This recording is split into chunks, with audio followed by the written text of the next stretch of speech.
Assalamualaikum warahmatullahi wabarakatuh. Selamat pagi, kita bertemu lagi di mata pelajaran Sejarah Indonesia bersama saya, Bu Agustina Wulansari. Materi yang akan kita pelajari hari ini yaitu tentang sejarah terbentuknya bumi zaman praaksara. Bagian pertama, teori terbentuknya bumi.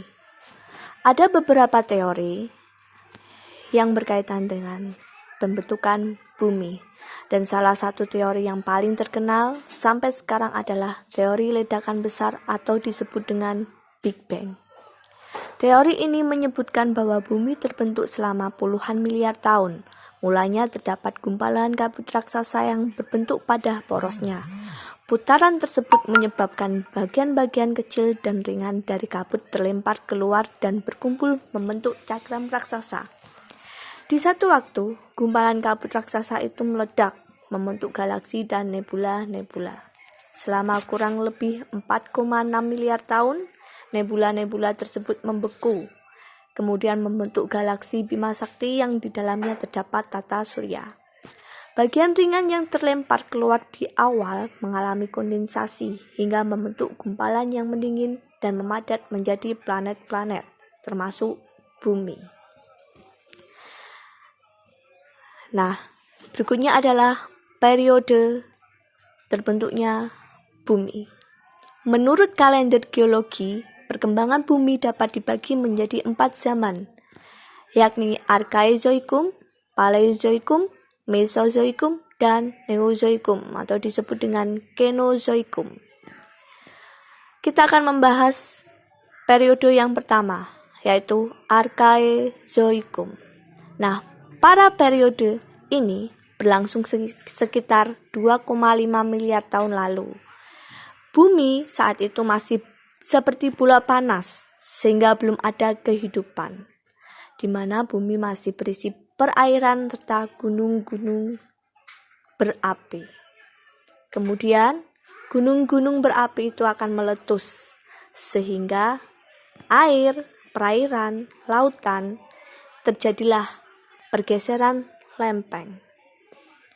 Nah, sehingga dari sini terbentuklah daratan.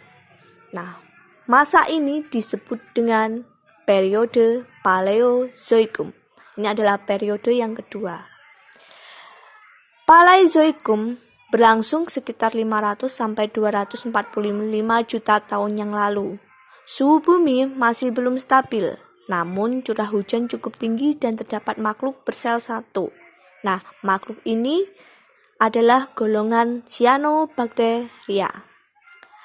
Paleozoikum itu juga dibagi menjadi 5 periode, yakni Kambrium, di mana hewan-hewannya yakni ubur-ubur dan ikan, Silur, makhluk hidupnya yakni lumut dan tanaman vaskular, serta jenis antropoda kecil di darat.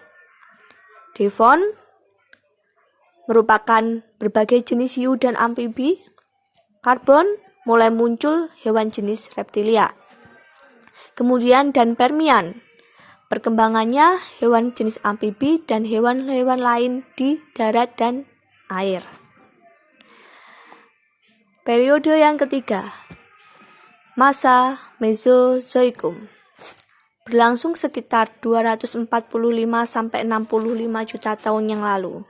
Suhu bumi sudah semakin stabil dan muncullah hewan raksasa yang disebut dengan dinosaurus. Periode ini dibagi menjadi 3 masa, yaitu Trias, didominasi oleh jenis reptilia. Reptil-reptil mulai bermunculan tapi berukuran besar. Kemudian yang kedua Jura, salah satu hewannya yakni jenis reptilia, dan Kapur adalah primata dan tumbuhan berbunga. Periode terjadinya kepunahan massal dinosaurus. Nah, setelah zaman dinosaurus ini musnah, muncullah zaman yang keempat yang disebut dengan Neozoikum atau Kenozoikum. Zaman ini berlangsung sekitar 60 juta tahun lalu dan keadaan alam bumi semakin stabil. Masa Neozoikum terbagi menjadi 2, yakni zaman tersier dan zaman kuarter. Yang pertama, zaman tersier Nah, zaman tersier ini mulai muncul primata, jenis mamalia, jenis primata dan monyet. Kemudian jenis hewan-hewan purba lainnya seperti mamut, kemudian harimau berambut, dan lain sebagainya. Lalu zaman yang kedua adalah zaman kuarter, berlangsung 600.000 tahun lalu. Di zaman ini mulai muncullah tanda-tanda kehidupan manusia purba. Nah, zaman kuarter ini juga bisa disebut dengan zaman praaksara, di mana zaman pada masa itu belum mengenal tulisan. Terima kasih.